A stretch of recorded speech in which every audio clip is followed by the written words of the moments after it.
यहाँ तक कि दादी की इस विशेषता से, क्योंकि दादी फिर वेस्ट थिंकिंग नहीं थी, व्यर्थ चिंतन नहीं था, तो कभी कभी बड़ी दादियाँ, दादी प्रकाशमणि, दीदी मनमोहिनी बड़े प्यार से और हंसी से कहती थी दादी को, ये तो निरसंकल्प देवता है, माना इसका कोई संकल्प नहीं चलता। और सचमुच ऐसा था।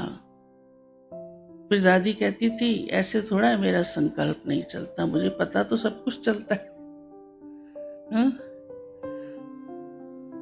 तो ये सच्चाई थी कि दादी समझदार, बहुत श्रूड बुद्धि, साधारण बुद्धि नहीं।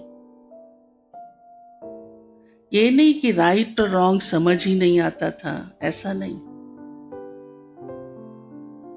लेकिन सोचना क्या है ये ध्यान रखती थी। जो ठीक नहीं है उस पर सोचना ही नहीं, जिसकी आवश्यकता नहीं है उस तरफ ध्यान ही नहीं देना। तो दादी की थिंकिंग बहुत प्योर और पावरफुल होने के कारण बहुत ज्यादा नहीं होती थी। वैसे भी देखो, कोई चीज बहुत पावरफुल होती है तो वो उतनी सूक्ष्म होती जाती है, बहुत कॉस्टली होती है तो उसका फैलाव ज्यादा नहीं होता, क्वालिटी होती है, क्वांटिटी नहीं। तो यही दादी कहा करती थी, बहुत सोचते हैं ना तो वेस्ट मिक्स हो जाता है। तो इसलिए कई बार दादी को प्यार से दादियां कहती थी निरसंकल्प देवता है, क्योंकि व्यर्थ दादी का नहीं चलता था। और जहां आवश्यकता होती थी वहां दादी बहुत अच्छी रीति से बात को कहती थी, बहुत स्ट्रांग होकर के, पावरफुल रीति से बात को कहती थी कि ऐसा करना चाहिए। शिक्षा अवश्य देती थी, और जो भी जजमेंट, निर्णय मांगा जाता था उसको बहुत कम शब्दों में बहुत अच्छी रीति से दादी कह देती थी कि ऐसा करना चाहिए, ऐसा करो, इस बात पर ध्यान दो।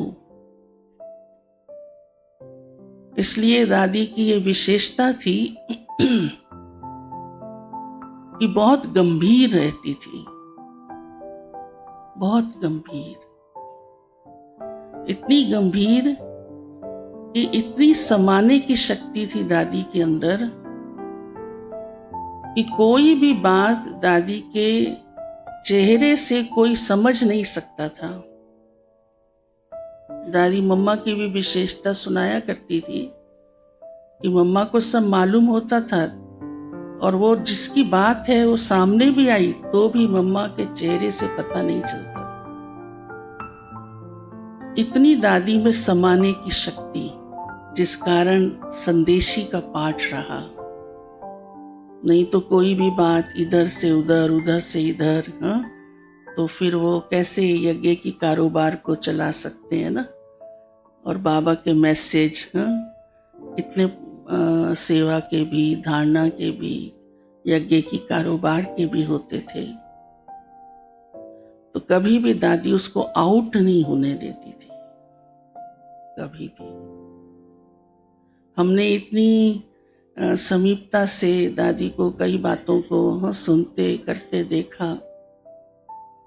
तो दादी जैसे संदेश लाया करती थी, तो कभी कभी हम दादी को कहते थे, दादी वो संदेश क्या था?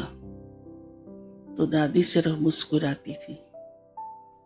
हम उससे समझ जाते थे कि अभी दादी सुनाएगी नहीं।